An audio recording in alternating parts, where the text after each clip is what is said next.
사랑하는 기쁨의 교회 성도 여러분, 안녕하세요. 오늘은 다 같이 우리 호세아서 9장의 말씀을 묵상하도록 하겠습니다. 제가 9절까지의 말씀을 읽겠습니다. 이스라엘아, 너는 이방 사람처럼 기뻐 뛰노지 말라. 내가 음행하여 내 하나님을 떠나고 각 타작마당에서 음행의 값을 좋아하였느니라. 타작마당이나 술틀이 그들을 기르지 못할 것이며 새 포도주도 떨어질 것이요 그들은 여호와의 땅에 거주하지 못하며 에브라임은 애굽으로 다시 가고 아수르에서 더러운 것을 먹을 것이니라. 그들은 여호와께 포도주를 부어드리지 못하며 여호와께서 기뻐하시는 바도 되지 못할 것이라. 그들의 재물은 애곡하는 자의 떡과 같아서 그것을 먹는 자는 더러워지나니 그들의 떡은 자기의 먹기에만 소용될 뿐이라. 여호와의 집에 드릴 것이 아님이니라. 너희는 명절날과 여호와의 절기의 날에 무엇을 하겠느냐? 보라, 그들의 멸망을 피하여 갈지라도 애굽은 그들을 모으고 노브는 그들을 장사하리니 그들의 은은 귀한 것이나 찔레가 덮을 것이요 그들의 장막 안에는 가시덩굴이 퍼지리라. 형벌의 날이 이르렀고 보응의 날이 온 것을 이스라엘이 알지라. 선지자가 어리석었고 신에 감동하는 자가 미쳤나니 이는 너의 죄악이 많고 너의 원한이 금이니라. 에브라임은 나의 하나님과 함께한 파수꾼이며 선지자는 모든 길에 친 새닫는 자의 그물과 같고 그의 하나님의 전에는 원한이 있도다. 그들은 기브아의 시대와 같이 심히 부패한지라. 여호와께서 그 악을 기억하시고 그 죄를 벌하시리라. 아멘. 우리가 8장까지의 말씀을 통해 호세아를 통해서 이스라엘의 죄와 그 심판에 대해서 말씀하시는 하나님을 함께 보았습니다.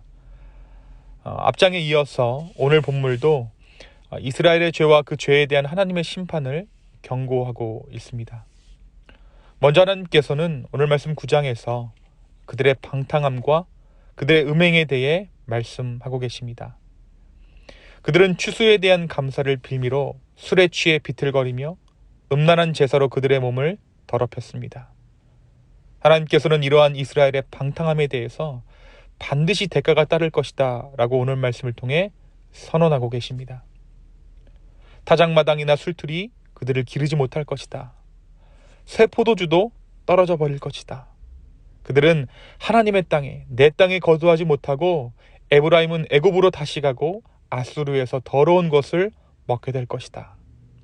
이 말씀은 그들의 땅이 기근과 가뭄으로 인하여 아무것도 수확하지 못하게 되게 그러한 땅이 되게 하시겠다는 하나님의 말씀입니다. 하나님께서 이스라엘 가운데 소산을 주신 것은 그것을 먹고 하나님을 섬기고 그 소산들을 통해 하나님의 존재를 알아 하나님 앞에 감사하는 것을 하나님께서는 원하셨습니다. 그런데 사람들은 그저 풍족함에 취해 먹고 마시고 즐깁니다. 결국 하나님께서는 그들에게 주신 소산들을 거두시리라 말씀하신 것입니다. 하나님의 심판은 여기서 그치지 않았습니다. 하나님께서는 이스라엘 백성들의 비참한 삶을 예고하셨습니다. 그 비참한 삶이란 이스라엘이 아수르로 끌려가 포로라는 비참함을 맞이하게 될 것이라 말씀하십니다. 그들이 또한 설령 아수르를 피해 애굽으로 도망한다 할지라도 그곳에서도 역시 비참함을 벗어날 수 없을 것이라고 하나님께서 경고하신 것이죠. 그들이 하나님의 손을 떠나 비참함을 맛보게 될 것이다라는 것입니다. 아수르나 애굽이나 모두 하나님께서 통치하시는 땅입니다. 그들이 아무리 하나님의 심판을 피해 하나님의 그 낯을 피하여 도망한다 할지라도 하나님은 그곳에서 이스라엘을 징계하시고 심판하십니다.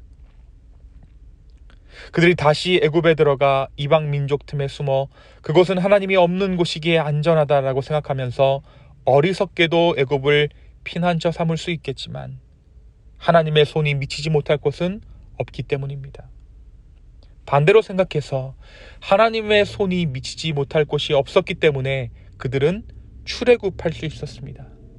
마찬가지로 그들이 선택해서 그들의 죄악으로 인해 애굽을 피난처 삼아 그들이 숨게 된다 할지라도 하나님께서는 그들을 찾아 반드시 징계하시겠다고 오늘 말씀은 이야기하고 있습니다. 이스라엘은 하나님께서 부르신 하나님의 백성입니다. 하나님은 자기 백성이 어디에 있든 그들을 보호하시고 그들을 살피십니다.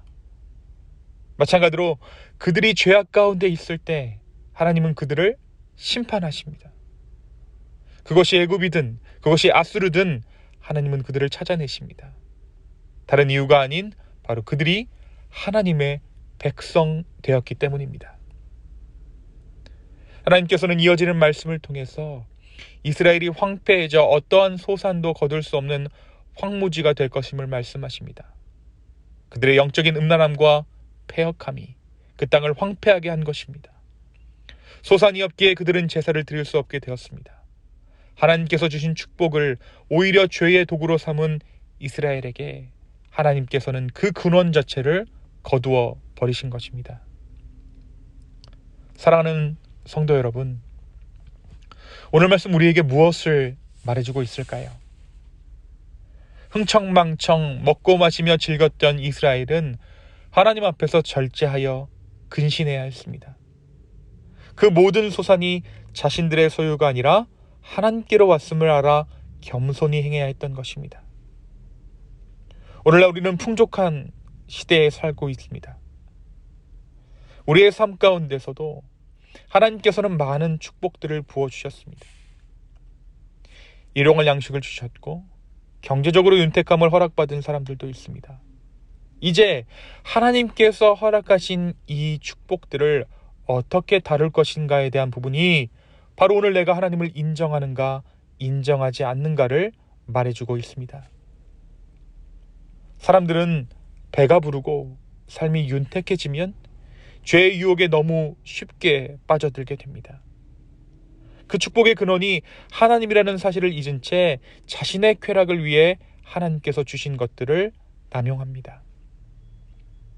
헌금하는 것, 하나님 앞에 드리는 것, 오히려 더 소홀하게 된다는 것이죠. 액수가 문제가 아닙니다. 풍족한 가운데 그래 이 정도 하나님께 그냥 드리면 되지 라고 하나님 몫을 떼어놓고 내 몫을 챙겨가는 것. 하나님은 그러한 헌물과 그러한 마음을 받지 않으십니다. 만약 우리가 하나님의 자녀임을 잊지 않는다면, 오늘 내가 가지고 있는 모든 소유가 하나님께로부터 왔음을 인정한다면 오늘 하루의 삶은 분명 달라지게 될 것입니다. 내가 오늘 숨을 쉬는 호흡 한 포기, 작은 여유를 가져다주는 커피 한 잔의 넉넉함, 하루 먹을 양식을 살 수 있는 그 소유까지도 하나님께로부터 왔음을 우리가 인정한다면 나의 삶은 그곳에서부터 천국을 맛보게 될 것입니다. 오늘은 한 주를 시작하는 월요일입니다.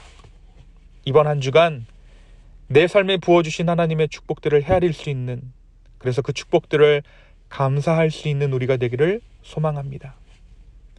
내 삶에 방자한 것들이 있다면, 방탕한 것들이 있다면, 소유에 취해 하나님의 존재를 잃어버린 부분들이 있다면 다시 하나님께 우리의 삶에 초점 맞출 수 있는 이 한 주가 되기를 예수님의 이름으로 축원합니다. 우리가 한 가지 명심해야 할 것은 하나님께서 우리를 복주신 이유입니다. 하나님께서 우리를 복주신 이유는 그 소유로 이웃을 섬기고 하나님을 영화롭게 하라 하신 것임을 잊지 않는, 그래서 겸손하되 끝까지 겸손하여 하나님 앞에 그 축복을 우리가 하나님께 가까이 가는 그날까지 누릴 수 있는 저와 여러분의 인생 되기를 예수님의 이름으로 축원합니다. 이 시간 함께 기도하겠습니다. 주님, 오늘 이 호세아서 9장의 말씀을 통해 우리의 마음을 다시 한번 하나님께 모아드립니다. 주여, 우리의 모든 소유가 주께로부터 왔음을 우리가 인정합니다. 혹여라도 우리의 마음 가운데 방탕함이 있다면, 이 모든 것이 나의 것이라고 하나님의 존재를 잊고 부정한 채 내 마음이 방자했더라면 주여, 우리의 마음을 붙잡아 주시고 다시 한번 모든 것이 주께로부터 왔음을 인정할 수 있는 우리 되게 하여 주십시오. 하나님의 것들을 온전히 하나님께 돌려드릴 수 있는 우리의 인생 되기를 주여 소망합니다. 주여, 우리를 긍휼히 여겨 주시옵소서. 감사합니다. 이 모든 말씀 살아서 역사하시는 예수님의 이름으로 기도하였습니다. 아멘.